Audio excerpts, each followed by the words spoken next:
kepiye kae Kang Mas Astabrata ninggal prajanjen. Ninggal prajanjen pripun? Peperangan iki ora kena nggawa gegaman. Mung aduta sing balung kuleting kulit nanging keneng apa? Kang Mas Astabrata wis mentang gendhe wentang langkap bakal nglepasake jemparing. Lah nek ngoten sampeyan nggih kudu nggawa jemparing.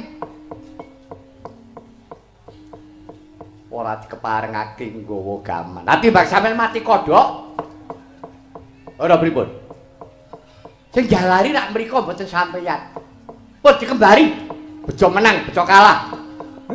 Sampeyan ora miwiti sing miwiti niku Astabrata. Pun.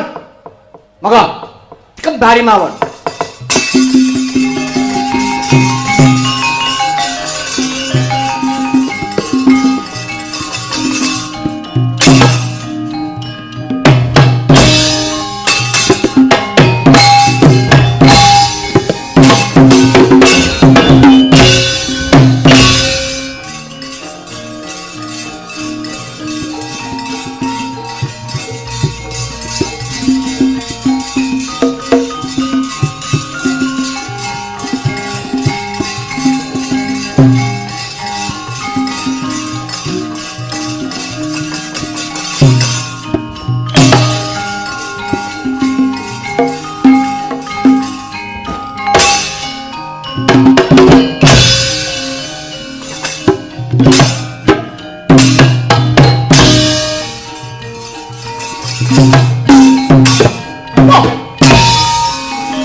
Kapang kelawan jeneng sira kula Kanjeng Ibu pangabekti kula katur Ibu. Iya pangabektimu wis tak tampa ndadekake lega bungah rasane atiku. Abiyasa wonten timbalan iki ngadhewe kanthi karaharjan pisuwanmu nggih kasembuh berkah pangestu paduka Kanjeng Prabu Raharja pisuwanmu. Pangabekti kula katur Kanjeng Prabu. Ya, pangabekti wis tak tampa biasa ndadekake sukurna rasane sing ingsun. Ngene, abiyasa aja kaget rasane atimu. Marmane sira dak timbali. Iki ana babak sing gawe ruwet rentenging negara Ngastina. Karepmu ngono ingsun bakal lengser ke Prabon. Sing bakal tak jumenengake ratu Kang Masmu Dewabrata nanging mopo dheweke ora gelem jumeneng ratu. Lah yen pancen Dewabrata ora gelem Kang Masmu Astabrata sing tak jumenengake ratu jalaran ibumu rikala semana nalika bakal tak wengku garwa kuwi duweni panyuwun benjang ingkang lajengaken jumeneng narida wonten Ngastina anak kula. Lah tak kira ki nek anakku sing mijil saka ibumu Durgandini Si Astabrata jebul sing dikarepake ibumu anak kula ki kowe abiyasa. Nganti ewuhaya ing pambudi rasane atiku.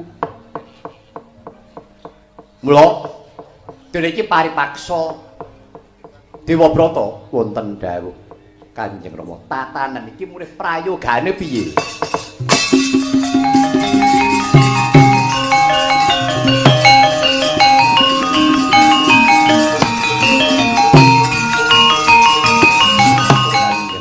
Ya piye? Inggih. Rening sampun wonten kepareng paduka Kanjeng Rama Prabu calon Narendra Ngastina wonten kalih. Ya bener. Kadang Mas Astabrata kelawan abiyasa. Dinten menika Rama Narendra ingkang jumeneng menika kedah nggadahi kasekten ingkang linangkung. Sekti Mandra Guna Jayeng Palugun kajawi saking menika inggih kedah anggadhahi raos katresnan kaliyan para kawula dasih. Ya. Lah sak banjure dinten menika rening calon Narendra wonten kalih menika kedah sami ngetingalaken kadigdayanipun antawisipun Yaya Abiyasa miwah kadang kula Yaya Astabrata kedah Pancakara nanging boten kenging beta gegaman sepisan malih Rama boten kenging beta gegaman. Oh ngono inggih. Kepiye Abiyasa? Nyuwun pangapunten Kanjeng Prabu, sopan kula menika mboten badhe pados kamukten. Kula saged sungkem Kanjeng Ibu menika kula sampun ngaturaken panuwun ingkang tanpa upami. Mboten wonten ceceking manah kula kepingin badhe jumeneng Narendra babar pisan. Mboten mekaten kula badhe nglajengaken darmanipun Kanjeng Rama Suwargi Begawan Palasara. Abiyasa, kowe ora susah dadak nutupi jroning atimu. Kanjeng Ibu duweni kudangan. Klebu kowe sing bakal diwisuda jumeneng Ratana Negara Ngastina ceneng loro. Aku karo kowe. Ketokno jiwa kasatriyanmu. Dadi ratu kudu sekti, kudu digdaya. Apa kowe wedi karo aku? Aduh Kang Mas mboten mekaten pikajeng kula. Kula dumugi wonten negari Ngastina menika mboten badhe pados mengsah. Wis wis wigati kowe wani apa ora tanding karo aku? Nek pancen wani, ayo tindakno. Nek ora wani baliya menyang Saptawarga. Inggih nyuwun pangapunten menawi keparingipun Kang Mas mekaten kula namung ndederek. Badhe kula istokaken. Darak ngono. Iki perang lawaran tekse tanpa nganggo gegaman. Ayo, endi sing luwih digdaya? Monggo kula dherekaken Kang Mas.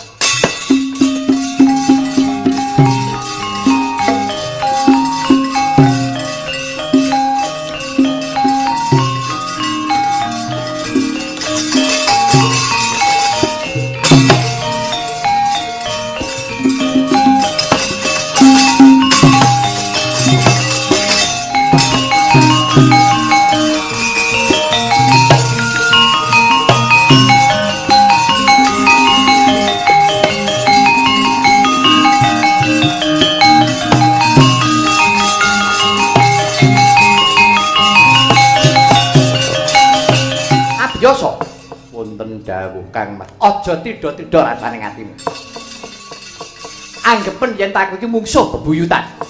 Kang Mas, mboten pojo-pojo raos manah kula. Kula pados mengsah babar pisan mboten.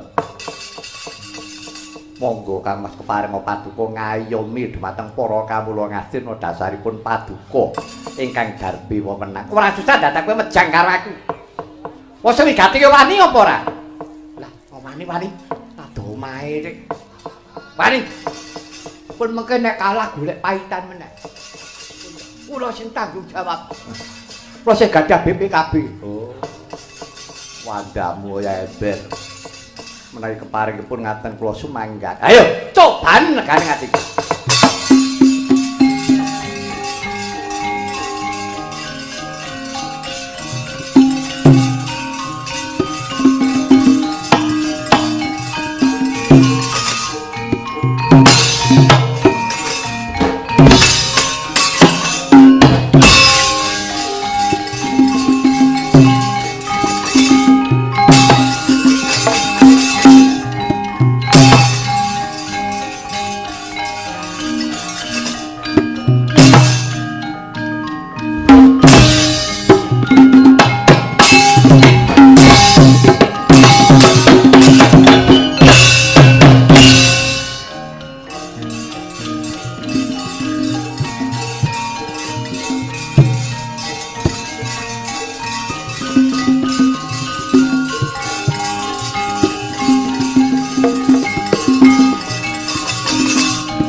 Bathara jagat pangestu ora biasa. Kemewat kaya wong ngregem jimat keparat. Yo. Nadyanto wis ana prajanjen. Ora kena nggawa gegaman. Nanging mbuh ora idep.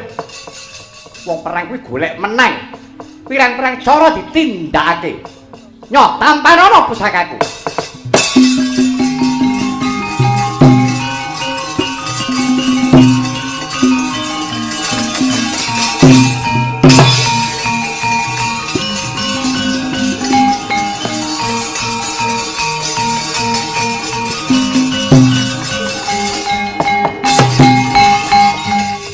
Kyai Semar. Kula Gus, kepiye kae Kang Mas Astabrata ninggah prajanjen? Ninggah prajanjen pripun? Peperangan iki ora kena nggawa gegaman. Mung aduta sing balung kuleting kulit nanging keneng apa? Kang Mas Astabrata. Wis mentang gendhe wentang langkap bakal nglepasake jemparing. Lah nek ngoten sampeyan nggih kudu nggawa jemparing. Ora dikeparengake nggawa gaman. Ati mbak sampeyan mati kodhok. Ora pripun? Sing jalari rak mriku mboten sampeyan. Pun dikembari. Bejo menang, bejo kalah. Sampeyan ora miwiti sing miwiti niku Astabrata. Pun. Monggo dikembari mawon.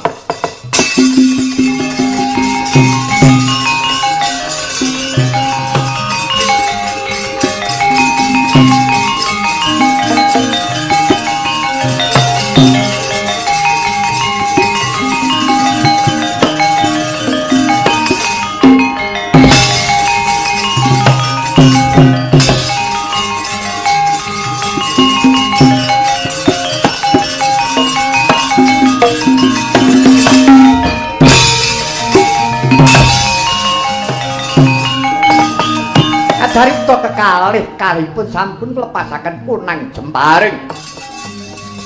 Kodapa? Jemparinge Sang Astabrata. Kenging jemparinge Sang Abiyasa pedhot saknalika. Nanging jemparinge Sang Wiyasa bablas ngeningi jajanira. Astabrata pecah kapisanan.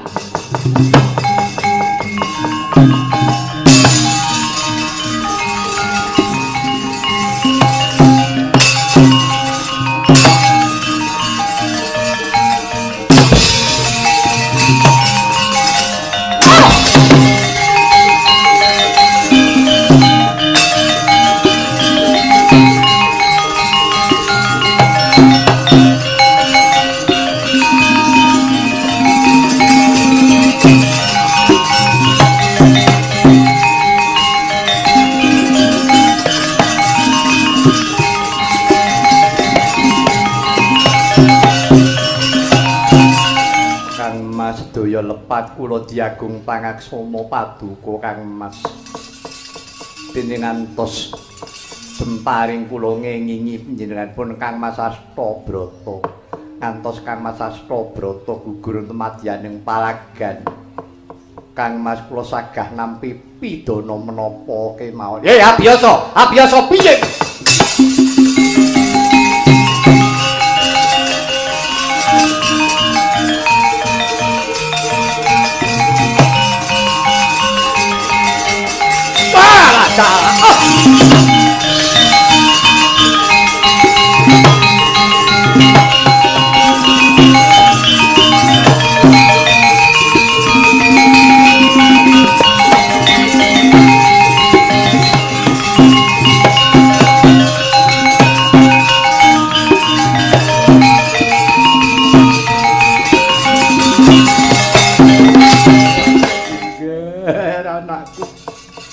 Astabrata jebul kowe ndisi mekaning pati.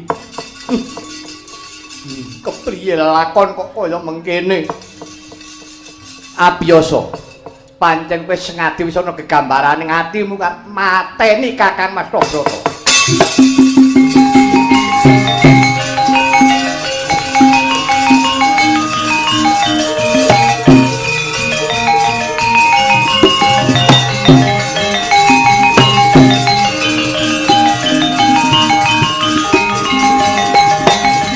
Abiyasa wonten timbalan ing adhewu Kanjeng Prabu.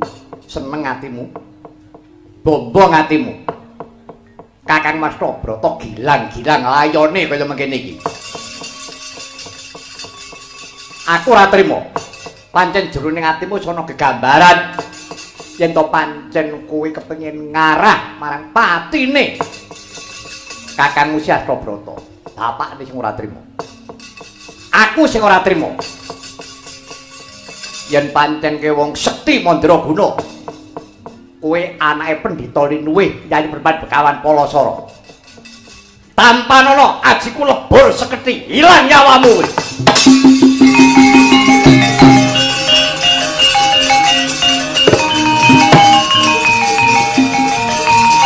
Mati dening aku.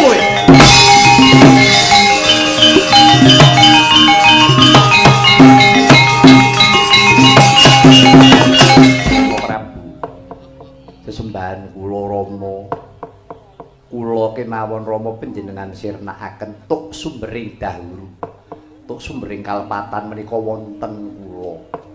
Upami kula menika purun jumeneng ratu sampun rampung kawontenaning negari Ngastina. Nanging rehning kula menika inggih netepi menapa ingkang dados prastiyaning gesang kula. Ngantos bebasanipun gelandang carang saking pucuk wonten lelampahan negari Ngastina ingkang kados mekaten. Menawi ngantos Kanjeng Rama nyirnakaken Yayi Abiyasa kula ingkang lepat. Mila sampun Rama sampun ngantos abiyasa. Kula kemawon panjenengan pejahi Rama. Wah, piye lelakon iki?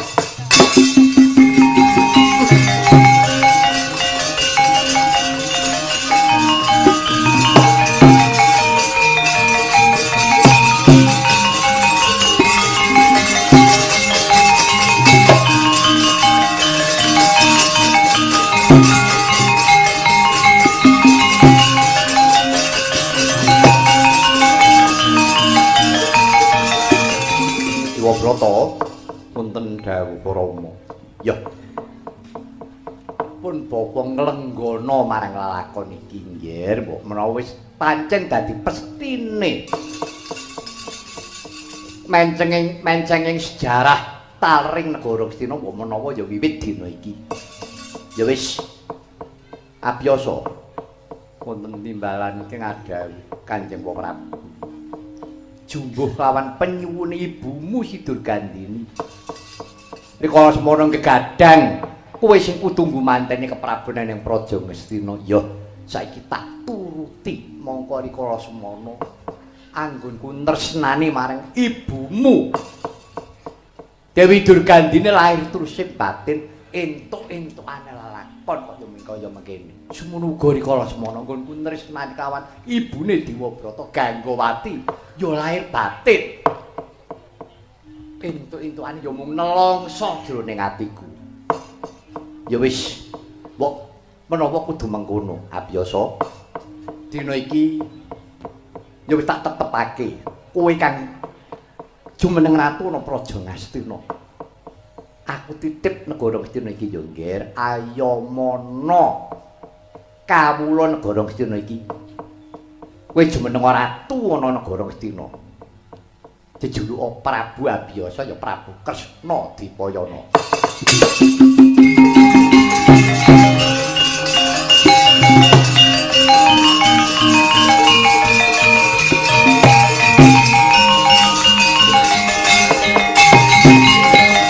Abiyasa wonten timbalan ing adhawuh Kanjeng Prabu. Ngene. Supaya nggonmu jumeneng ratu ana negara Ngastina. Iki bisa katon wibawa, wicaksana lan sentosa lahir batinmu. Kowe tak paringi kasektenipun wa. Inggih menapa peparingipun Kanjeng Prabu. Tak paringi kasektenku aji lebur sekti. Inggih.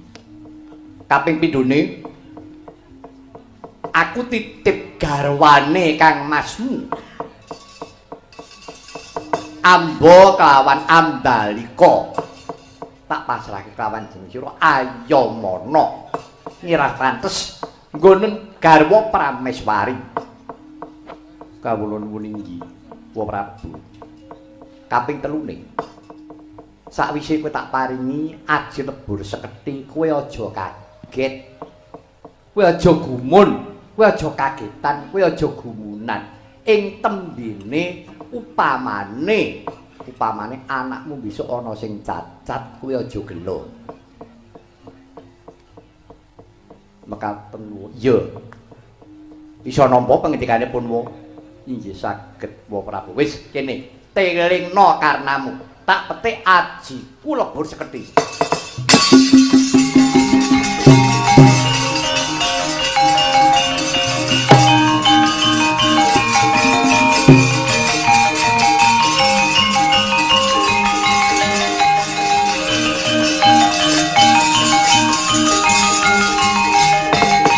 Kacarita sigra kapetik karnanira.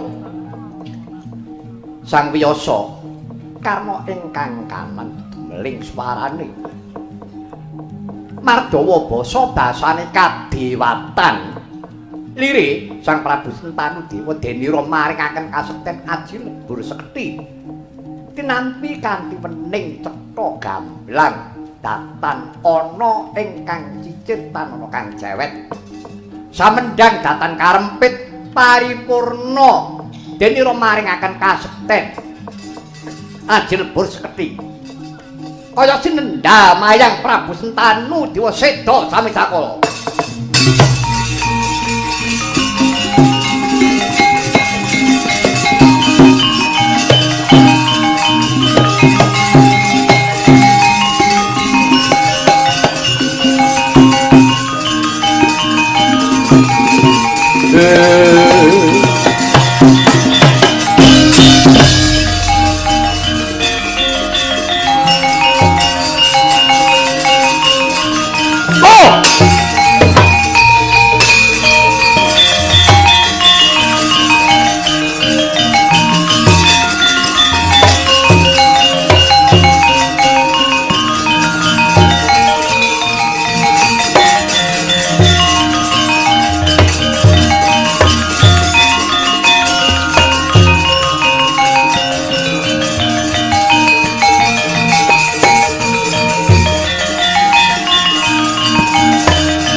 Sesembahan kula Rama pepunden kula mangke prapteng delahan.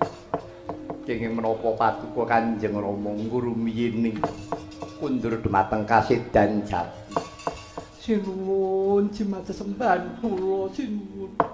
Kenging menapa paduka sinuwun nilaraken dhateng kula sinuwun. Kula mboten saged pisah kelawan paduka Kanjeng sinuwun. Mengke riyen. Gusti Ratu Durgandini. Sampeyan ampun nangis. Ndak malah digeguyu sing nonton. Sampeyan niku nangis tenan apa namung kangge tok-tok? Rampun kelakon to penjangka sampeyan. Kegadangan sampeyan abiyasa kudu dadi ratu enten Kristina pun kelakon nggih pun. Prabu Sentanu Seda ora usah ditangisi. Ngeten. Nek dadosa pengenget-enget ya Raden Ayu. Kelakon kang putra biasa dadi ratu enten Ngastina pun ditetepke kalih Prabu Sentanu Dewa. Ngantos dipun entengaken sedanipun Prabu Sentanu Dewa. Nah, saniki mugi-mugi semari sing kleru, semari sing luput. Nek nganti enten lelakon sing ngelok-eloki lire tembene besok nek enten tedak turune Wiyasa padha bentak sirah ora rukun niku dudu salahe sapa-sapa niku wae karma sing mantandur mudeng sampeyan.